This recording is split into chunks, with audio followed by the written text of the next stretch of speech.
Llevé flores, su colonia favorita y una carta en la que había trabajado durante horas. Pero al encontrar todo en la basura, me fui y tomé una decisión impensable. Y lo curioso es que ni siquiera fui ese día esperando un final de película.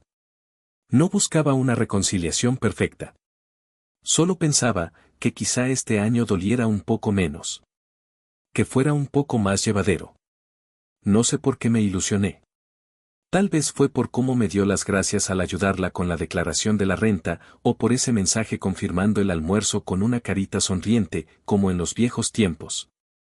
Así que le compré su colonia favorita, un ramo de flores de verdad, y escribí una carta de corazón. Solo para demostrarle que, a pesar de todo, yo seguía cuidando de ella, aunque ella ya no lo hiciera por mí. Me convencí de que ese almuerzo podría marcar un punto de inflexión.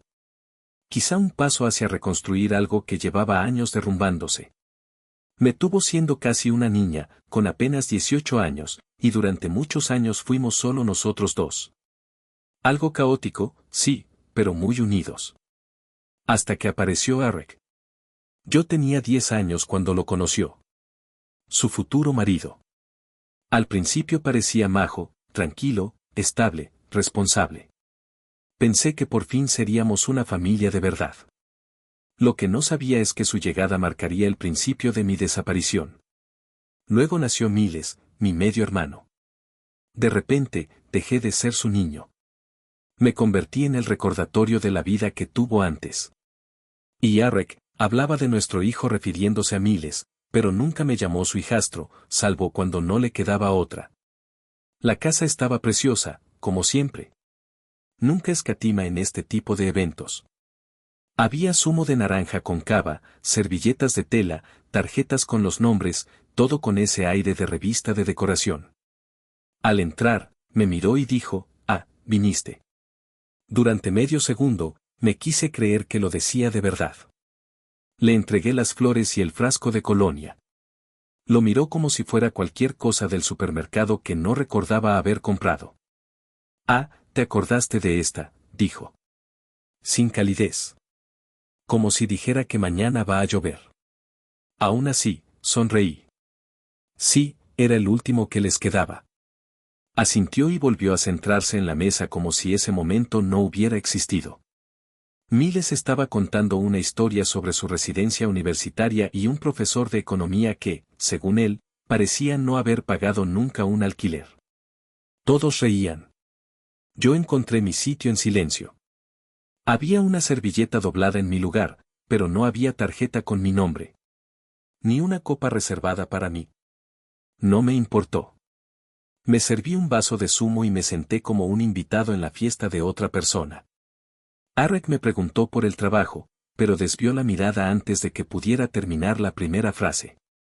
Mamá estaba pendiente del centro de mesa. Miles me pasó la sal sin mirarme. Todo me resultaba familiar, pero esta vez dolía un poco más. Quizá porque esta vez lo había intentado de verdad. Quizá porque esa carta seguía en mi bolsillo, dentro de un sobre rojo, esperando el momento adecuado. Incluso usé mi bolígrafo bueno. Ese que guardas para cosas importantes. Intentando romper el hielo, ofrecí, ¿alguien quiere más café? Mamá no respondió. Quizá no me oyó. O fingió no hacerlo. A mitad del almuerzo, Miles me miró con esa sonrisita suya y soltó, ¿tú celebras el Día de la Madre desde la distancia o esto es una visita de cortesía? Eric se rió. Mamá simplemente dio un sorbo a su bebida. Respondí con una sonrisa, esta vez no he traído un vale de regalo. Solo un detalle. Miles se inclinó. ¿Se lo has enviado por Bizum, como el año pasado? No, dije. Este año está por escrito. Me levanté, metí la mano en el bolsillo y saqué la carta. La dejé con cuidado junto a su plato. Aquel sobre rojo resaltaba sobre el mantel blanco. Ella lo miró como si fuera una multa de tráfico. Entonces Miles se rió. ¿Qué es eso? ¿Una carta de amor?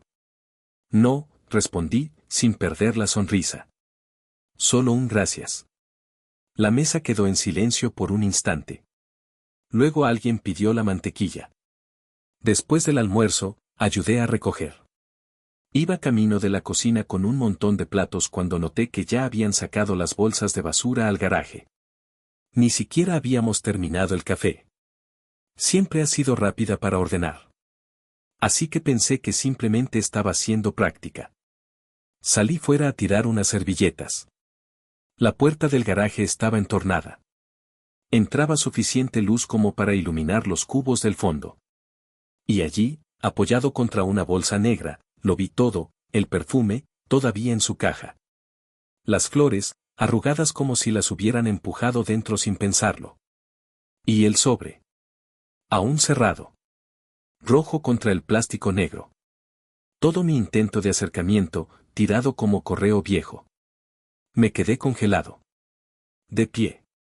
Sin poder enfadarme, al menos al principio.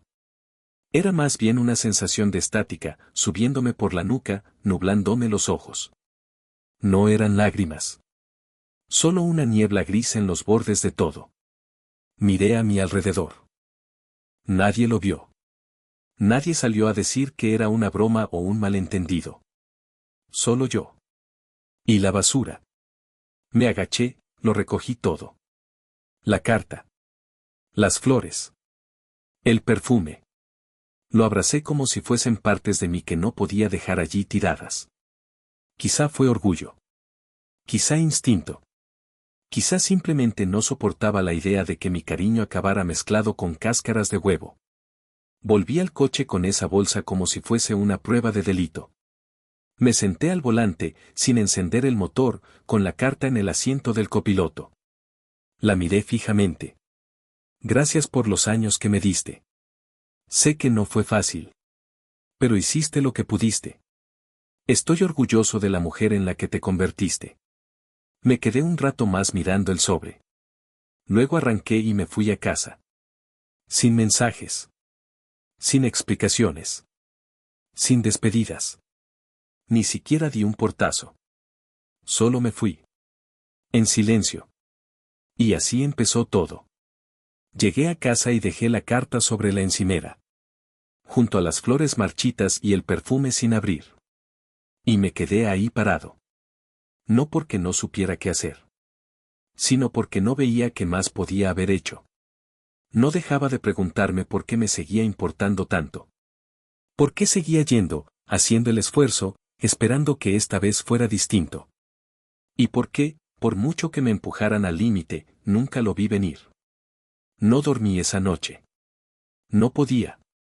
Una y otra vez me venía a la mente la expresión de su cara al entregarle el sobre, lo poco que le importó, lo fácil que le resultó apartarlo. Ese sobre rojo llevaba todo mi corazón dentro. Y ella lo tiró como si no significara nada. Pero al amanecer, ya había tomado una decisión. Una que no pensaba deshacer. La noche que me fui, la casa estaba en silencio. No ese silencio sereno y agradable, sino uno que pesa en el pecho. De esos que te hacen respirar con dificultad, con el corazón latiendo fuerte. Me quedé solo en la cocina, de pie, mirando las cosas que había llevado con tanta ilusión, la carta aún en la mano, el frasco de colonia en su caja, intacto, y las flores ya marchitas, como si entendieran que jamás serían valoradas. Las coloqué sobre la encimera, alineadas, como pruebas en un juicio, por si algún día alguien preguntaba qué pasó, y yo pudiera simplemente señalarles. Esperé. Esperé a que algún tipo de sentido emergiera de ese silencio. A que el dolor se explicara a sí mismo. A entender por qué seguía volviendo con alguien que hacía tiempo había dejado de notar mi presencia. ¿Por qué seguía importándome cuando cada gesto era ignorado o tirado a la basura? No dormí ni un segundo. Mi cabeza daba vueltas sin parar, repasando recuerdos, conversaciones, intentando reescribir finales que ya estaban escritos. Y en algún momento entre las 3 y las 4 de la madrugada, cuando el mundo dormía y mi alma estaba agotada, tomé una decisión. De verdad. Profunda. No movida por rabia ni resentimiento, vino de algo más frío, más firme. Vino de haber terminado por completo. Cuando el sol empezó a colarse por el suelo de la cocina, mi móvil comenzó a vibrar como si tuviera que pagar alquiler. Llamadas perdidas. Mensajes de voz acumulándose.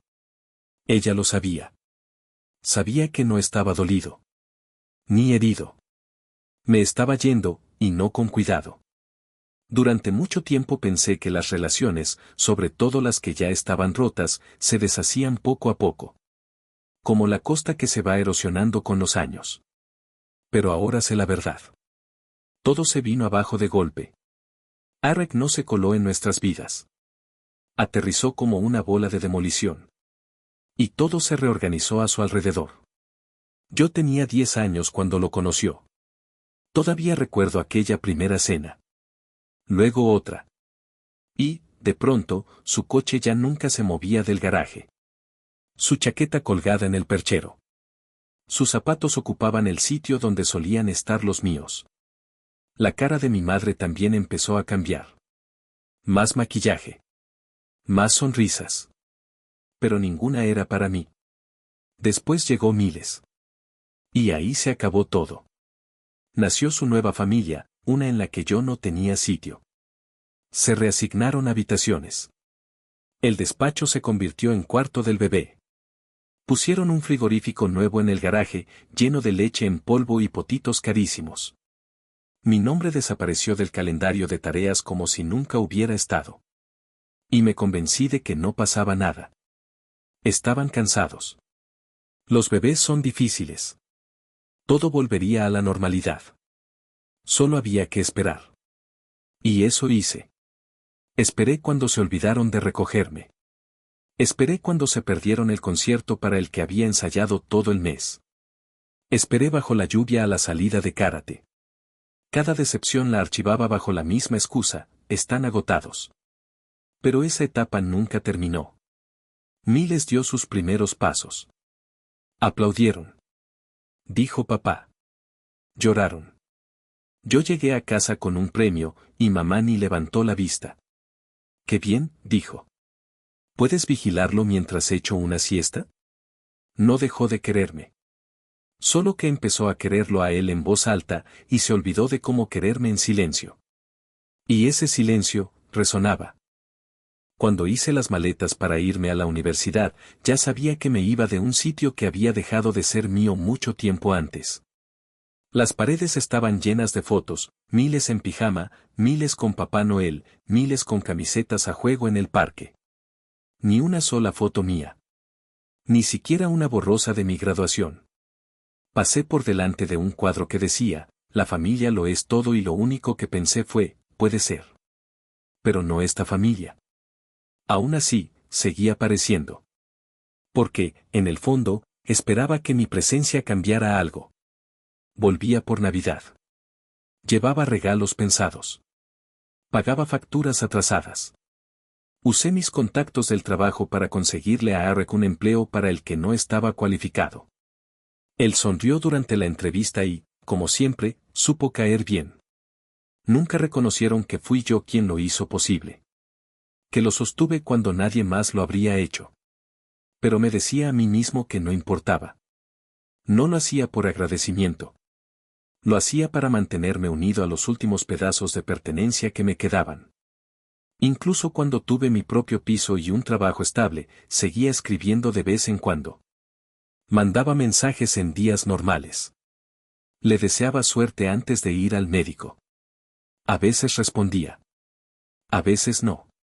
Pero cuando lo hacía, incluso una sola palabra era como abrir una ventana en una habitación cerrada desde hacía años. Una vez le ayudé con papeles del seguro, cosas que la abrumaban. Me escribió, «Siempre estás ahí». Gracias. Me quedé mirando ese mensaje durante horas. Luego días. Sabía que no era sano. Pero cuando alguien te hace sentir invisible tanto tiempo, hasta una migaja puede parecer un banquete. Por eso me dolió tanto ese almuerzo. Pensé que habíamos dado un paso. Usó una carita sonriente en el mensaje. Me agradeció lo de la renta. No pidió nada. Me permití creer que estábamos sanando. Y por un momento, de pie con las flores, su colonia favorita y una carta que había reescrito 1000 veces hasta que reflejara exactamente lo que sentía, creí que, quizá, volvía a ser su hijo. Pero entonces Miles soltó una broma diciendo que yo era medio familia y ella se rió como si nada. Arek me interrumpió a mitad de una frase para hablar de su nueva obsesión con las acciones en bolsa. Ella no lo detuvo. Cuando dejé el sobre rojo a su lado, el que tenía cada palabra que no había sabido decir durante años, apenas lo miró. Y más tarde, cuando lo encontré todo en la basura, sin abrir, sin cuidado, entre cáscaras de huevo y restos de comida, lo entendí. Entendí perfectamente dónde estaba yo en todo esto. Todavía veo esa bolsa en mi mente. Ese sobre cerrado. Ese frasco de colonia.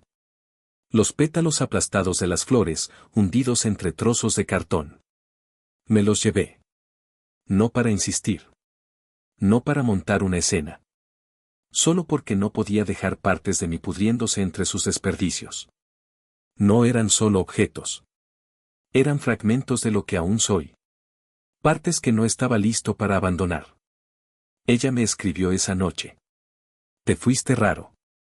Espero que no fuera por algo que hicimos. Y casi me río. No porque hiciera gracia. Sino porque era absurdo. No fue una cosa. Fue todo. Fueron años de callar para que otros brillaran. De hacer el trabajo, pagar las facturas, mantener todo en pie, sin que nadie lo notara. Fue que me dijeran que era su mundo, para acabar dándome cuenta de que solo era una sombra con la que habían aprendido a convivir. No me echaron. Solo hicieron que ya no pudiera sentirme en casa. Así que no respondí. No por enfado. Sino porque, por primera vez en mi vida, no estaba esperando que me dejaran volver. Estaba aprendiendo a estar completo por mi cuenta. No lloré esa noche. No grité ni rompí cosas. Lo que sentí fue peor que la rabia. Fue claridad. Una brutal. De esas que solo llegan cuando ya no queda ni una gota de esperanza. A las 2 de la madrugada, volví a la cocina. Las flores. La carta. La colonia. Todo seguía allí. Pero ahora se veían distintas, más pequeñas, más apagadas. Como reliquias de alguien que ya no era yo. No necesitaba abrir la carta. Me sabía cada palabra de memoria. Entonces abrí el portátil. Revisé las cuentas, luz, agua, gas. Las que había estado pagando en silencio para ayudarles. Hice los últimos pagos. Cancelé los recibos automáticos. Corté todos los hilos. Y no era solo el suministro lo que estaba apagando. Era todo. La necesidad de que me necesitaran. La esperanza de ser elegido. La ilusión de que todavía tenía un sitio en esa mesa. Solté todo. Y por primera vez en muchos años, me sentí libre. Después de cancelar los suministros, seguí con la lista. Fui borrando mi nombre de cada cuenta compartida, cada suscripción, cada vínculo pendiente que seguramente ya ni recordaban que seguía pagando yo. Sin discursos. Sin ceremonia. Solo clics silenciosos y correos de confirmación, uno tras otro. Entonces me acordé de la matrícula. Había ofrecido ayudar a pagar el próximo semestre de Miles. La transferencia estaba programada para el día 15. Abrí la cuenta, cancelé la operación y cerré la pestaña antes de darme tiempo a pensarlo 2 veces. Ese correo de confirmación pesaba más que el resto. Porque no se trataba solo de dinero. Se trataba de esa versión de mí que siempre daba un paso al frente, incluso cuando nadie se lo pedía. Sobre todo cuando nadie lo agradecía. Después abrí un nuevo correo. Lo dirigí a mi madre. Asunto, Día de la Madre. Y en el cuerpo del mensaje, fui breve. Correcto. Directo. Solo por si acaso, metí algo de dinero en el sobre que te di. Era para la matrícula de Miles. Imaginé que sabrías qué hacer con él. Espero que no se haya perdido. Me quedé mirando el mensaje unos segundos. Y lo envié. Por supuesto, no había ningún dinero. Pero ella no lo sabía. Cerré el portátil. Me levanté. Preparé una taza de té que no llegué a beber. Y me senté en silencio, dejando que esa pequeña mentira flotara entre nosotros como una verdad demasiado grande para decirla en voz alta. Porque a veces el silencio grita más que cualquier grito. Y dejar que alguien se revuelva en su propia duda puede ser más revelador que cualquier enfrentamiento. Y, efectivamente, a las 8:12 de la mañana empezaron a llegar los mensajes. ¿Qué dinero? ¿Había dinero de verdad ahí dentro? No he visto nada. ¿Cuánto era? Estoy mirando ahora mismo. Por favor dime que no es una broma. Luego llegaron las llamadas. Sin parar. Su nombre iluminando la pantalla una y otra vez como una alarma que me negaba a apagar. Veía cómo se encendía. Cómo se apagaba. Otra vez. Buzón de voz. Y otra. Y otra. Apilándose como pequeñas explosiones de culpa. No contesté. Ni me inmuté. La dejé ahí. La dejé recorrer mentalmente cada paso. Desde el almuerzo. El sobre. La basura. La dejé preguntarse si tal vez, solo tal vez, había tirado algo valioso. No solo dinero. No solo un regalo. Algo que podría haber ayudado. Incluso salvado. Y ahora, nunca lo sabría con certeza. No era verdad. Pero así funcionan personas como ella, solo sienten el peso de lo perdido cuando hay una sombra de consecuencia. Al mediodía, Arek por fin me escribió. Como si fuera una negociación de trabajo. Esto es una tontería. Es un asunto serio. ¿Puedes decirnos si estás mintiendo? Estuve a punto de responder, pregúntale al camión de la basura. Pero no lo hice. No dije nada. Puse el móvil en silencio y volví a trabajar. Me quedaba una última cosa por hacer. Abrí mi lista de contactos y la recorrí. Encontré 3 nombres, personas que Arek solo conocía por mí. Profesionales.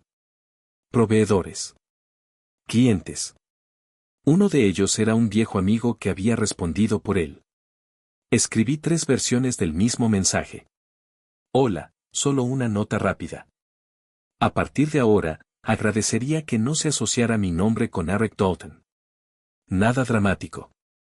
Solo una cuestión personal. Gracias por entender. Sin historias. Sin drama. Solo lo justo para dejar sembrada la duda. Para hacerles pensar. Y sabía cómo funcionaba eso. Toda la identidad de Arek dependía de ser el tipo encantador con buenos contactos. El que suelta nombres. El que se apoya en la reputación ajena. El que parece conectado. Cuando yo me retiré, los demás lo notaron. Y así fue. El jueves perdió una recomendación. El viernes, uno de sus contratos fue suspendido. Otro cliente pidió que lo atendiera otro representante. No giré el cuchillo. Ni siquiera toqué el mango. Simplemente me fui. Y dejé que todo el engranaje se desmontara solo. Esa noche, llegó otro mensaje. Esta vez, de ella. ¿Lo has encontrado? Por favor dime si era verdad. Creo que vi la bolsa de la que hablas, pero ya no queda nada. Por favor, necesito saberlo. Miré su nombre. Leí las palabras una y otra vez. Por un segundo pensé en responder. En escribir algo definitivo. Frío. Incluso cruel. Pero no. Eso le habría dado cierre. Y yo no quería ofrecerle eso. Porque esto no iba de venganza. No iba de herir. Iba de equilibrio. Iba de que, por fin, sintieran lo que yo llevaba cargando desde los 10 años. Cuando dejé de ser su mundo y empecé a ser su error. Su carga. Su resto. Aquello de lo que querían deshacerse poco a poco. Iba de demostrarles, con silencio, que no puedes arrinconar a alguien constantemente y esperar que siga ahí. El amor no funciona así. La lealtad tampoco. Y sí, el sobre no existía.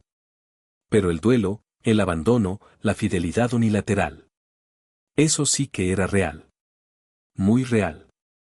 Esa noche, dejó un mensaje de voz. Su voz era tensa, con un temblor leve que me hizo sentarme más recto. No lloraba. Aún no. Pero estaba cerca. Por favor, llámame. Por favor. No lo sabía. No lo vi. Jamás lo habría tirado si hubiera sabido. Por favor, solo llámame. Por favor. No dijo te quiero. No dijo lo siento. Dijo por favor, como quien acaba de darse cuenta de que ha perdido algo importante y no recuerda dónde lo dejó. No respondí. A la mañana siguiente, mi tía me mandó un mensaje. Al parecer, mi madre la había llamado llorando, diciendo que yo estaba siendo cruel. Que la estaba castigando. Que le estaba negando algo. El mensaje de mi tía fue breve. Una sola línea. Yo que tú, tampoco contestaría. Y sonreí. Por primera vez en días, sonreí. Porque alguien lo entendía. De verdad. Cuánto había dado. Cuán poco había recibido. Cuánto tiempo había soportado el peso de esa familia como si fuera solo mío. Ese fin de semana, guardé los regalos de nuevo en una caja. No porque quisiera aferrarme a ellos, sino porque aún no estaba listo para soltarlos del todo. Ya no eran un recuerdo de ella. Eran un recuerdo de mí. ¿De quién era? Del hombre que siguió intentándolo cuando ya debería haberse ido. Y del momento en que, por fin, se marchó. El lunes, los mensajes cambiaron. Ya no eran de culpa. Ahora eran exigencias. Siento que estés molesto, se convirtió en. Tienes que parar ya. Eric me escribió directamente, con tono de oficina, como si esto fuera un problema de recursos humanos que debíamos resolver tomando un café. Decía que mi silencio estaba afectando su trabajo. Que mi desconexión estaba generando tensión en la familia. Que esperaba que lo reconsiderara, por el bien de la estabilidad. Traducción: tu silencio me está costando dinero. No contesté. Luego Miles me envió un audio. Mira, ya sé que las cosas no fueron perfectas, pero ¿en serio? ¿Estás destrozando la vida de mamá por una bolsa de basura? Y ese. Dios, ese casi me hizo reír. Una bolsa de basura. Eso era, ¿no? Pasé años siendo tratado como un trasto. Como algo que no encajaba con la estética de su vida perfecta. Como algo que se puede guardar en el garaje cuando viene visita. Y ahora que no estoy, de repente, todo se viene abajo. Y aún así, no dije nada. Ni burlas. Ni mensajes nocturnos. Ni publicaciones dramáticas. Ni despedidas con puntos clave. Simplemente, dejé de interpretar mi papel. Y ese silencio, fue más fuerte que cualquier cosa que pudiera haber dicho. Al final de la semana, ella se presentó en mi oficina. Sin avisar. Sin cita. Entró al vestíbulo como una tormenta en tacones. La recepcionista me llamó como si hubiese fuego. Bajé. Y ahí estaba, de pie, erguida, con una chaqueta color crema, los tacones marcando el ritmo como signos de exclamación, el rostro tenso, mezcla de pánico, orgullo y algo más que ni ella sabía nombrar. No dijo hola. Dijo: ¿podemos hablar? Y se giró hacia la puerta como si ya diera por hecha la conversación. Y la seguí. No porque estuviera preparado, sino porque, por fin, sabía que ya no tenía nada que perder. Salimos al aparcamiento, solo nosotros dos, bajo la luz del día y una tensión que se podía cortar. Ella no preguntó si estaba bien. No pidió perdón. Ni siquiera fingió preocuparse. Fue directa al grano. Has humillado a esta familia, espetó, con un tono tan afilado que casi cortaba. Has avergonzado a tu hermano. El trabajo de Eric pende de un hilo. ¿Sabes lo que eso significa? Lo sé perfectamente, respondí, con la voz firme, casi indiferente. Entrecerró los ojos, como si le hubiera dado una bofetada. ¿Estás haciendo esto por rencor? ¿Por una comida? Incliné la cabeza, como si no pudiera creer que siguiera aferrándose a eso. ¿De verdad crees que va de eso? Le pregunté, medio riendo. Cruzó los brazos, una mezcla de defensa e indignación. Te criamos. Te compramos ropa. Te dimos de comer.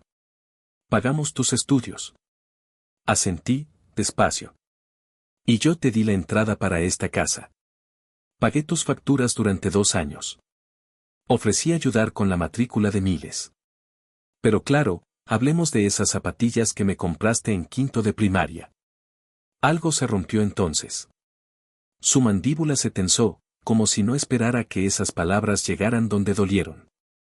Fue tu elección, murmuró. Nosotros nunca te pedimos nada de eso. No, dije. No lo pedisteis. Solo lo dabais por hecho. Sentí que algo ardía en el pecho, no rabia, sino una verdad que llevaba años dormida. Esperabais que cubriera el préstamo cuando Arek se olvidaba. Que comprendiera cuando os saltabais mi cumpleaños por llevar a Miles a su grupo de estudio. Que me riera cuando él me llamaba medio familia delante de todos y tú sonreías como si fuera una broma graciosa, no una bofetada. Abrió la boca para hablar, pero continué. Y esperabais que siguiera dando. Y dando. Incluso después de que tiraras lo único que me quedaba para darte. Esa dolió. Su expresión cambió, solo por un segundo. Un destello en los ojos. No era culpa. No del todo. Tal vez solo sorpresa de que, esta vez, lo dijera en voz alta. Hizo un último intento. Estás castigando a las personas equivocadas, dijo, con la voz más baja. Estás castigando a tu hermano. Él no tiró nada. Exhalé por la nariz. Y sonreí. Con frialdad. ¿Quieres hablar de la carta? Parpadeó. La vi, mamá, dije. En la basura. En esa bolsa negra del garaje. Se quedó helada. La recuperé. Su cara se desmoronó delante de mí. El acero se derritió. La máscara se rompió. Yo no lo sabía, balbuceó. Pensé que te la habías llevado. No estaba segura. No estaba segura, repetí, saboreando esas palabras. No era mi intención. Nunca lo es. No grité. No levanté la voz. Solo dejé que las palabras calaran. Quería que sintiera cuánto pesaban. No voy a hacer como que no ha pasado nada para que tú te sientas mejor. No voy a recoger el desastre que habéis causado.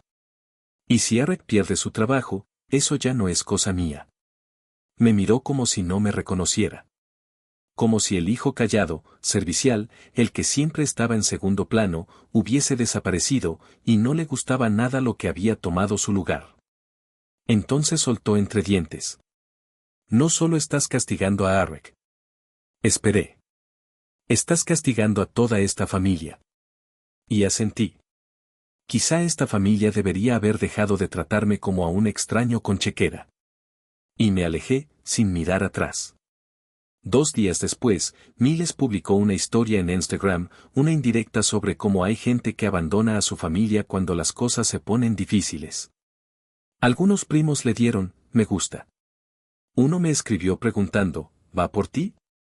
Le respondí, probablemente. Y si es así, mejor. La noticia corrió rápido. Me dijeron que Arek perdió clientes. Algunos proveedores se echaron atrás. Un socio con el que le había conectado canceló su contrato. Unas semanas después, le pidieron que dimitiera. Lo llamaron reestructuración. Todos sabían que no lo era. Miles no recibió el dinero para su matrícula. Tuvo que aplazar el semestre. No dije nada. No presumí. No me expliqué. No porque quisiera ser cruel. Sino porque el silencio era el único idioma que nunca intentaron aprender. Unas semanas más tarde, recibí una videollamada grupal, mi madre, Arek y Miles. No contesté. Pero dejaron un mensaje. Habló mi madre primero, dulce y medida, como alguien intentando caminar sobre cristales sin romperlos. Solo queremos hablar, dijo. Miles murmuró algo que sonó a supongo que lo siento. Eric no dijo nada. Y entonces mi madre añadió. Ya has dejado clara tu postura. Entonces, ¿qué? ¿Vas a desentenderte de la familia? Reproduje el mensaje 2 veces. Una para oír lo que dijeron. Otra para oír lo que no. Nadie dijo lo sentimos. Nadie dijo no te tratamos bien. Nadie dijo te echamos de menos. Solo querían que volviera a hacer el papel. A ponerme el disfraz. A ser el hijo que no molesta. Y yo ya había terminado con ese papel. No respondí. En vez de eso, bloqueé el número. Pasaron 3 meses. Me ascendieron. Me mudé a un piso mejor, con luz por la mañana y vistas a algo más que arrepentimiento. Empecé a organizar cenas. De verdad. Con gente que quería escucharme hablar, no solo que ocupaba un sitio en la mesa. Y una noche, sonó el móvil. Un número que no veía desde hacía meses. Un mensaje de mi madre. He visto que te has mudado. Espero que estés bien. Si algún día quieres hablar, aquí estoy. Eso fue todo. Ni una palabra sobre lo que hizo. Ni sobre lo que no. Sin asumir nada. Solo un golpecito en la puerta, a ver si por casualidad la había dejado entreabierta. No lo había hecho. Preparé una infusión. Me senté en el balcón, con las luces de la ciudad parpadeando abajo. Sin mensajes por escuchar. Sin llamadas por devolver. Sin nudo en el pecho. Solo silencio. Y en ese silencio, por primera vez en muchísimo tiempo, sentí que podía respirar. A veces me pregunto si fui demasiado duro. Si podría haberlo manejado mejor. Si debería haberlo dejado pasar, reído y mantenido la paz. Quizá podría haber esperado un mejor momento. Ser más elegante. Más paciente. Menos enfadado. Pero entonces recuerdo el garaje. Recuerdo arrodillarme junto a una bolsa de basura, sacando flores marchitas, una carta cerrada y un frasco de colonia sin abrir, todo aún húmedo por los pozos del café y las pieles de plátano.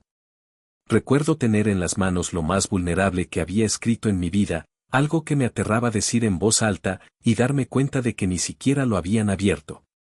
Y sé que yo no quemé ese puente.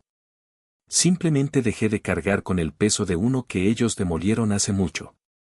No estoy orgulloso de la mentira sobre el dinero. Pero tampoco me avergüenzo.